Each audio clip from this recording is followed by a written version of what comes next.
how much I could push myself was a big one. Okay. And I gather that your mindset for that first one is get through the rehab, do it really well, and back on to games? Yeah, it is. So mindset was that, but at the same time, coupled with missing out on the premiership, for me it was get back the next season and play in the premiership the following season. So 9 months was what we aimed for, 9-ish months. 9 was the very earliest, and that would land us midway through the season. So it would give me plenty of time to get form, to feel comfortable and get right come final. So that was the goal, and we had still had a very good team. So in terms of winning the premiership or missing out on another one, I definitely thought there were a real chance to be right back up there. And so you do the first lot of rehab, and the knee's good to go. Yep. And can you talk through how the second one happens? Because it's a different knee, isn't it? It is. It's the other knee. It's in my comeback game in the third quarter, so it's the first game back. And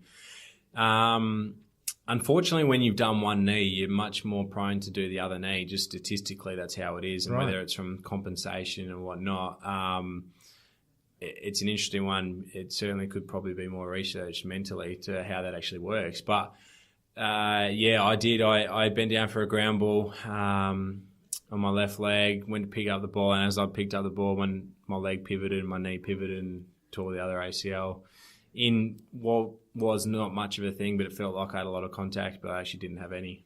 Right. Okay. So just digging into that a little, was it a contact or was it a compensation? What was your thoughts on? No. So it at the time felt like I had been pushed from behind, but watching the footage back, I actually wasn't touched. So that was quite a bizarre thing for me to see. But it was a really interesting one. I had my knee and my left leg out in front of my body down to pick up a ground ball. So I was in a vulnerable position, but at the same time, you've done that movement so many times that it shouldn't go. And so I do believe that it has an impact. Obviously, the other leg going is higher, but at the same time too,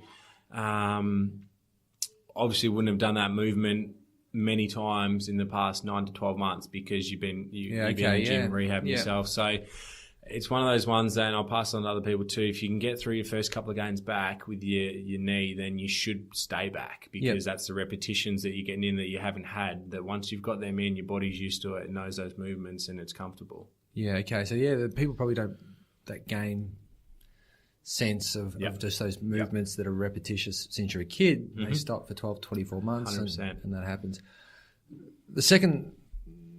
What's the second one like? Like, what's that? Is this like more of a stuff this? Like, are you pissed off now? I mean, you get every emotion go through you. As soon as you do it, within the hour after, you literally have every single emotion go through your mind. And again, the first thought for me is, it's not necessarily whether I'll be right or not. It's more so that I'm going to miss out on the premiership this year because I'll be out for another 9+ months, which means that if we're in the grand final the following year in 2012, then I'll miss that opportunity again. And that was one that was a real motivating factor for me, not just to come back, but it was something that really helped drive me. And so that's probably one of the first thoughts that comes to mind. And then that's when you start questioning, well, why did this happen again, and how did this happen again, and when will this stop happening? Yeah.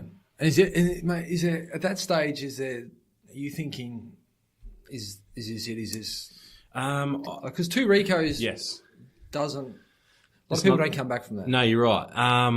It's an interesting one. I never actually thought that, and I think that's because of the belief that I had instilled in me from the footy club, from my physios, coaches, other players, but also probably from mum and my family, to be honest, and having that self-belief was a massive one. And I actually thought every time I will come back from this. So I more so was concerned about missing out again rather than, I guess, the 9-month rehab.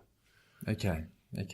And where'd that belief come from? Like, where's that belief? Because I gather that's not with every player that does 2 Ricos. Like, where is that just because I think you're at the sweet spot where you're still, how old are you when you do your second one? 24, I'm still 20. Yep. Yeah, 20. Yep. So you still got 10 years, 14 years of footy potentially. So you're not at the end of your career. No, you're not. And I think, little bit of immaturity in that as well, I think, is that, 20 years of age, although I've done 2 ACLs, there is still that little bit of feeling of bulletproof there that I will. Which is probably a good thing. Which is a great thing. And so it's one that, you probably think, no, I'll be able to overcome this. I've got exactly 10 years plus left. So I can do this and I can overcome that. But I think that's probably half of it. And then I think the other is just through the values that I had growing up and always believing that if you put in the work that it will come off. And that's something that Mum's always instilled in me. And I certainly had it throughout all of my rehabs. And it's been massive because I don't take it for granted, but I never ever thought that I wouldn't come back from this. And I've had teammates say to me, I'm shocked at that because I would have thought the opposite. And I guess I'm just not that way inclined to thinking like that because I never ever thought I won't be able to come back from this. Yeah.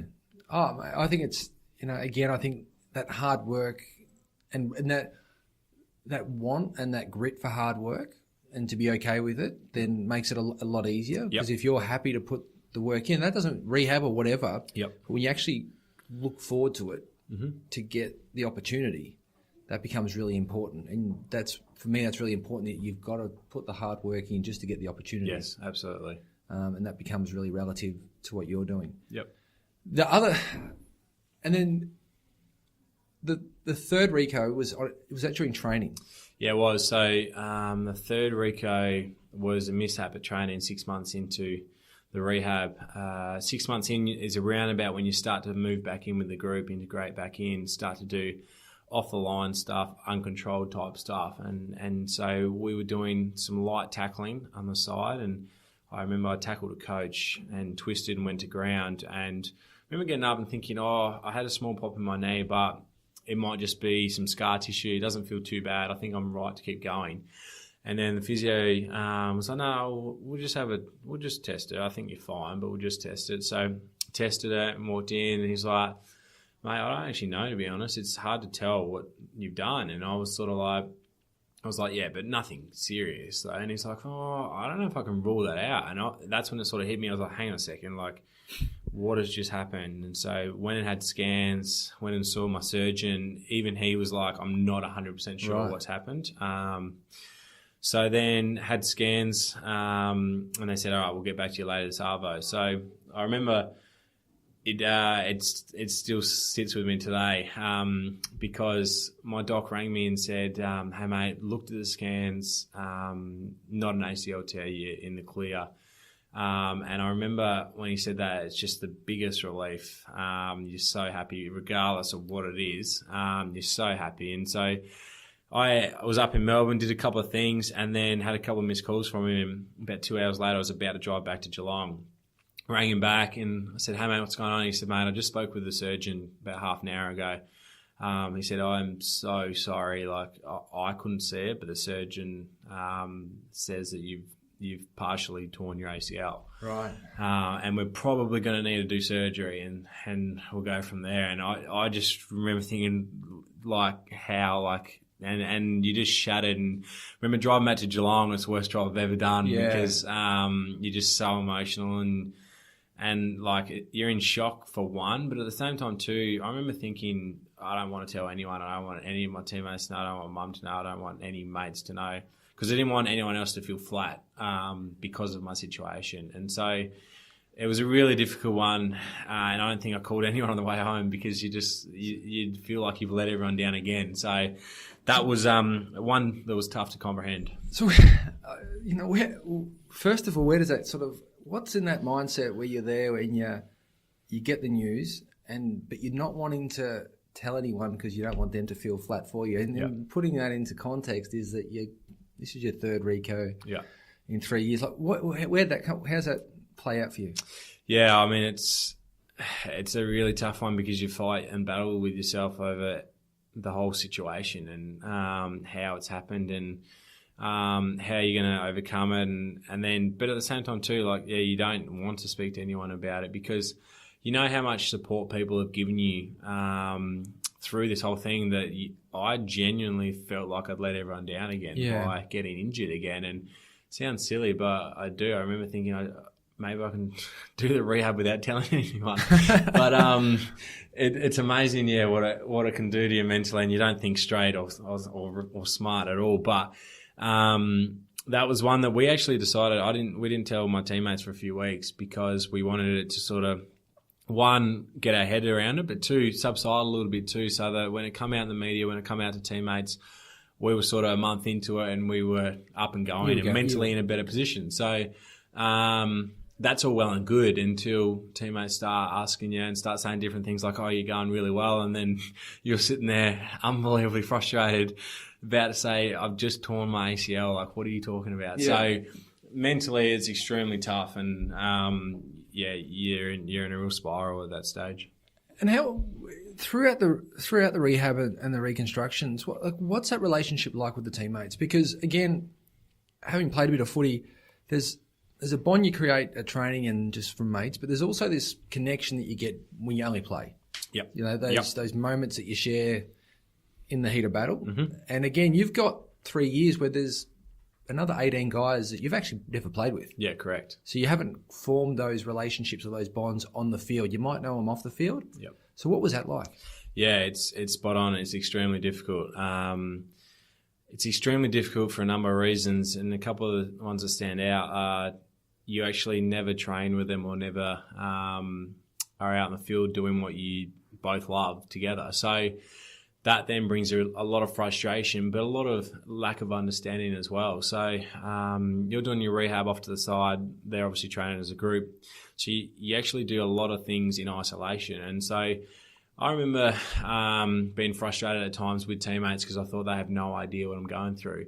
And only later probably in my rehabs did I realise that there's no way for them to understand what I was going through because they haven't been through it. So there's no way that I could expect that.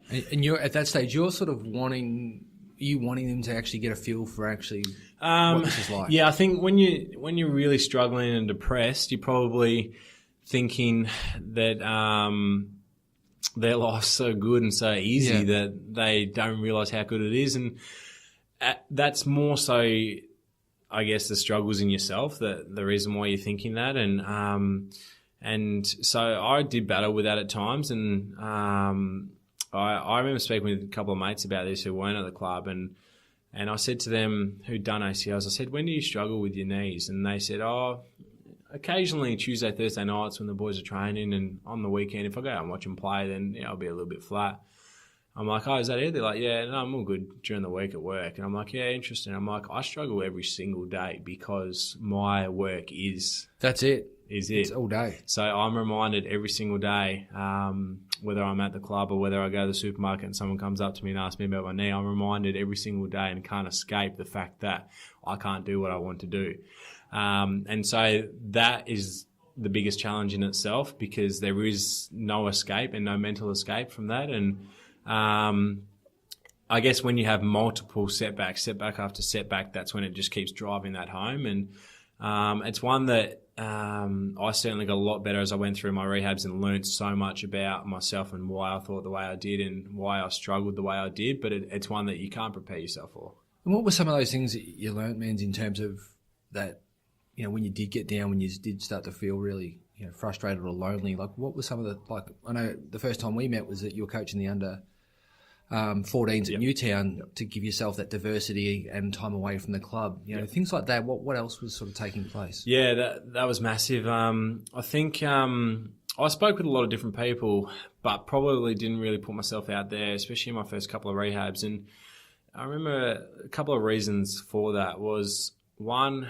at an elite environment, and especially AFL football, you don't want to show any weakness. You don't want to show people that, okay, this is starting to get on top of me. I'm starting to struggle. You want to show that, no, I'm all good here. I'm fine. I'll be able to get through this, which it is silly when you think about it, but that is very much the elite athlete's mindset is I'm on top of things. I'm going okay. Is that shifting? Do you feel that's shifting? I do feel like it is shifting. I feel like what's shifting is probably players are now understanding that they can have outlets and have people to speak to about it. I think there's still that little bit of I'm not going to show weakness to teammates or to other people, But there's more, the shift is I don't have to take all of this on myself. I actually can utilise other resources